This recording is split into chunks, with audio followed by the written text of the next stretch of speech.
Dear students, in this video we are going to discuss the interrelationship between Article 14, 19 and 21. I'm going to start Article 21 first because we have already covered Article 14, 19. Under Article 21, no person shall be deprived of his life or personal liberty except according to the procedure established by law. Now, you see the reference to personal liberty and freedoms, personal freedoms is also very clear under Article 19. In the previous video we have seen how 6 freedoms are covered under Article 19 clause 1. Now what the natural question would be, what aspects of personal liberties are covered under Article 21 if it is to be protected separately by Article 21? Whether it is the remaining parts of liberties which are not covered under Article 19(1) which are to be found here, or what is the position and what will be the relationship between Article 21 and Article 19? Because remember, under Article 19, reasonable restrictions can be imposed only on the grounds which are mentioned there under Article 19 clause 2 to clause 6, and the reasonableness of the restriction can always be reviewed by the court. Court has the power to decide whether a particular restriction imposed on freedom of speech and expression or the rights covered under Article 19(1) is reasonable or not. If it is not reasonable, then it can be struck down. But we do not see any similar provision for imposition of restriction on Article 21. It only says that if there is a procedure established by law, as an exception, then right to life or personal liberty can be deprived. So what has been the interpretation of this article and what has been the relationship between Article 21, 19 and 14? It has been a very interesting journey. To begin with, in A.K. Gopalan versus State of Madras in 1950, the petitioner was detained. Mr. A.K. Gopalan was a member of the Communist Party and he was detained under preventive detention law. Preventive detention law has already been taught to you by Professor Padna Singh. And you know that under preventive detention a person has not committed any crime. He is only suspected that it is apprehended that he might in future commit some crime, and therefore he has been detained without any charges levied against him as a measure of caution. Now once a person is detained, put under police custody, then we know that number of rights under Article 19(1) are affected. He cannot speak and express himself, cannot move, cannot exercise other rights. Then it also affects his personal liberty under Article 21 as mentioned under Article 21. So the petitioner moved he wanted to travel to Russia but he was detained under preventive detention law, so his right to move, right to travel abroad was also violated. But when the matter went to the Supreme Court in A.K. Gopalan versus State of Madras, Supreme Court decided that because the person has been detained under a preventive detention law and the law is a valid law, therefore the effect of that preventive detention on other fundamental rights will not be examined by the court. The court went on to hold that different articles under Part 3 of the Constitution, they contain a complete code in itself for the protection of the right which they contain. Therefore, Supreme Court refused to examine the validity of the preventive detention law, whether it is reasonable or not reasonable, because 21 does not talk about examining the reasonableness of the law, which restricts the 6 freedoms or personal liberty. It is only 19 which talks about reasonableness of restriction. It is Article 14 which talks about protection, equality before law and equal protection of the laws, and then the provision for classification. And if the classification is not intelligibly differentiable, there is no intelligible differentia and there is no rational nexus with the object which is sought to be achieved by the classification, by differential treatment of different classes, different groups, different persons, then the law becomes invalid. We know that. But under Article 21 there is no such provision. So the Supreme Court in A.K. Gopalan deciding that every article of Part 3 of the Indian Constitution floats like an island, and therefore Supreme Court refused to provide relief to the petitioner, refused to examine the validity of the preventive detention law. It held the law to be valid because once there is a law, all that Article 21 says that nobody shall be deprived of his life or personal liberty except according to the procedure established by law. So Supreme Court held that once there is a procedure established by law, it is end of the matter. In this case, there is a law which says a person can be detained under preventive measure, and therefore even if his right and 6 freedoms under Article 19 and his personal liberty under 21 is affected, we will not examine. And Supreme Court also held in this case that fundamental right to life and personal liberty does not include right to travel abroad. Right to move does not include right to travel outside of India, move outside of India. It only covers the movement within the territory of India. But the next case which came on the question of right to move and freedom of residence, Khadak Singh versus State of UP, Supreme Court started expanding its understanding a little. And now Supreme Court held that Article 21 is the expression personal liberty is a very wide term, and it is compendious term which includes within its ambit all varieties of right which go on to make personal liberties of a man other than those which are specifically dealt under Article 19(1). So a sort of expansion of the ambit of Article 21 and the expression personal liberty was made by the Supreme Court in Khadak Singh versus the State of UP and others in 1962.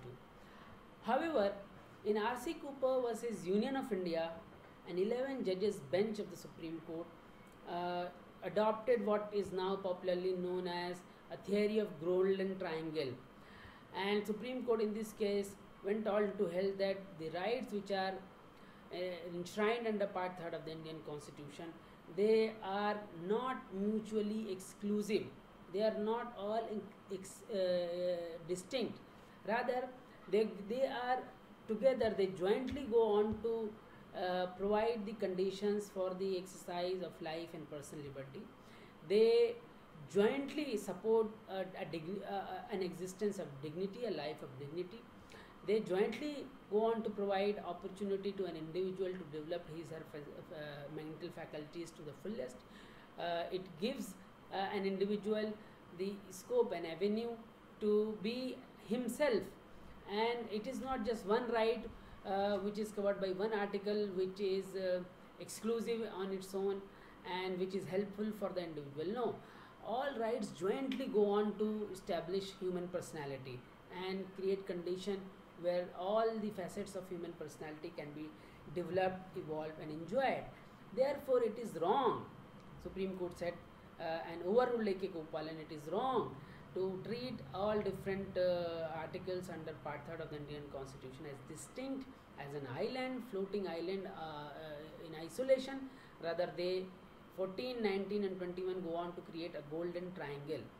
So, that was a very important development as far as the relationship between Article 14, 19, 21 is concerned, and the relationship between other fundamental rights enshrined in Part 3rd of the Indian Constitution is concerned. So, in this case, Supreme Court elaborated that if there is a law which tries to take away or compromise or diminish personal liberty as provided under Article 21, then the law must also satisfy the test provided under Article 19, Clause 2 to 6. So, the restriction, limitation imposed on personal liberty as discussed under Article 21 must also satisfy the test of reasonableness as it is covered under Article 19. So, it was a novel way of looking at Article 14, 19 and 21, and it was of course in favor of the citizen, in favor of the individual. It had the potential to vastly increase the ambit of these rights and their exercise. And Supreme Court held in R.C. Cooper versus Union of India that the expression personal liberty in Article 21 is of the widest amplitude, and it covers a variety of rights which go to constitute the personal liberty of a man, and then some of them have been raised to the status of and then some of them have been raised to the status of distinct fundamental right and given additional protection under Article 19. So in a way, uh, even in the even in the absence of Article 19, Article 21, the use of expression personal liberty is wide enough to cover all the rights which are necessary to for the liberty, for the conditions which can make a person feel free and liberal to develop his her personality, to enjoy his her life. A further development, a further improvement or further innovation from R.C. Cooper versus Union of India, which was decided in 1970, took place in the Menaka Gandhi versus Union of India case in 1978. Now, Menaka Gandhi versus Union of India was a similar case of impounding of passport, whereby Menaka Gandhi was not allowed to travel abroad. Now, when she challenged her impounding of her passport, then the Supreme Court, a 7 judges bench now, building upon the R.C. Cooper versus Union of India judgment, held that it is not enough that there is a law which takes away personal liberty or which compromises personal liberty or freedom as guaranteed under Article 21. A procedure established by law is not enough. The law must also be just, fair and reasonable. Therefore, it is a very it's a very serious improvisation or improvement on the even on the R.C. Cooper judgment. And now, if you look at Article 21 with these interpretations which Article 21, 19, 40 and 14 have got together from R.C. Cooper to Menaka Gandhi, the position now is that before a person's life or personal liberty can be taken away, a person can be deprived of his life or personal liberty. Article 21 would read something like this, that there must be a valid law. The law must provide a procedure, and the procedure must be just, fair and reasonable. So it is not sufficient that that the state has been able to enact a law and then establish a procedure, and through that enactment of that law or through the establishment of the procedure, an individual, a citizen, can be deprived of his life or personal liberty. And you can see here the concern of the Supreme Court. This judgment, Menaka Gandhi versus Union of India in 1978, came 2 years after ADM Jabalpur versus Shivkant Shukla case, which was decided in 1976 during emergency, where the Supreme Court had held that just because there is an emergency in force, all the fundamental rights, the right to move to the court is suspended. By implication, all fundamental rights were suspended, and Supreme Court had refused. 5 judges bench of the Supreme Court by 4:1, the lone dissent of Justice H.R. Khanna, that during the operation of emergency, citizens do not have a right to move to high courts or Supreme Court for the enforcement of fundamental right. Their fundamental right can be violated with impunity. Because again, the premise was that because there is a law which declares emergency and the law is valid, we would not we would not scrutinize that law. We would not see whether that law is just or reasonable or fair. Now, the mere existence of the law is sufficient to suspend all fundamental rights. That was the judgment of the Supreme Court in ADM Jabalpur versus Shivkant Shukla. So in Menaka Gandhi, after emergency versus Union of India, you have a sense that that Supreme Court was concerned to undo the damage that it had done to its own reputation in Menaka Gandhi, in ADM Jabalpur versus Shivkant Shukla. And here in Menaka Gandhi, building upon R.C. Cooper versus Union of India, Supreme Court went on to vastly expand the scope of Article 21, and by holding that not any procedure, it is not enough to have any procedure, it is also equally important to it is equally important to have a procedure which is just, fair and reasonable. So now the position is that the correct position today is that even if there is a law which deprives a citizen of his life or personal liberty, the court can not only review the not only review the legislative act, but also the executive, both the executive act and the legislative act of the state and the administrative act, decisions of the state can be reviewed, and the rules and regulation and bylaws which are framed thereunder, they can be tested, even if it relates to only one article of the constitution, by establishing a relationship with other articles, 14, 19, particularly 14, 19 and 21. Supreme Court can examine whether the law is just, fair and reasonable or not, and if the law is not just, fair and reasonable, then it can be struck down. Even the substantive law which creates a crime can be struck down after this development, after this reading of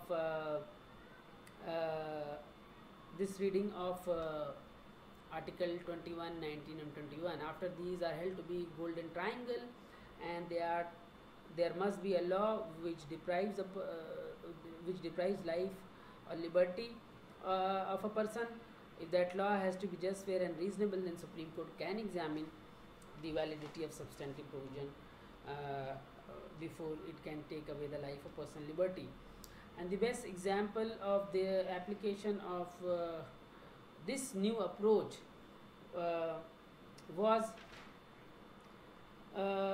is to be found under Mithu versus State of Punjab, where section 303 of Indian Penal Code, which provided for compulsory death penalty for a person who has been convicted. Again, a person who is undergoing life imprisonment and commits a murder, there was a provision under section 303 of IPC for compulsory death penalty. Supreme Court in Mithu versus State of Punjab held that law to be unconstitutional because it was unjust, unfair and unreasonable to take away the judicial discretion in the award of the punishment and make a provision for compulsory punishment. So the requirement of reasonableness, which emerged initially with the interrelationship of Article 14, 19 and 21, has now in a way developed into a general principle of reasonableness.